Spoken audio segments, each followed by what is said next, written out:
ரூபாய் நோட்டுகளை குறிப்பிட்ட சில இடங்களில் பயன்படுத்தும் வாய்ப்பு இன்றுடன் முடிவுக்கு வருகிறது.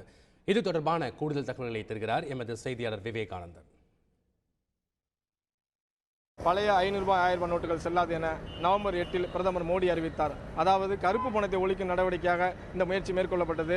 தொடர்ந்து பழைய 500 ரூபாய் நோட்டை வைத்திருப்பவர்கள் வங்கிகளில் கொடுத்து அதற்கு இணையான தொகையை பெற்றுக்கொள்ள வசதி செய்யப்பட்டது.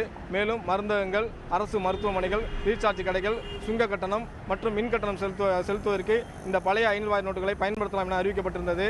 ஒரு கட்டத்தில் 1000 ரூபாய் நோட்டுகள் மாற்றிக்கொள்ள வசதி நிறுத்தப்பட்டது. பழைய 500 ரூபாய் நோட்டு மட்டும் இந்த இடங்களில் மாற்றிக்கொள்ளும் வசதி தொடர்ந்து நீடித்து வந்தது. இந்த சூழலில் இன்று நள்ளிரவு வரை மட்டுமே பழைய 500 ரூபாய் நோட்டுகளை வெளியில் மாற்றிக்கொள்ள வசதி உள்ளது.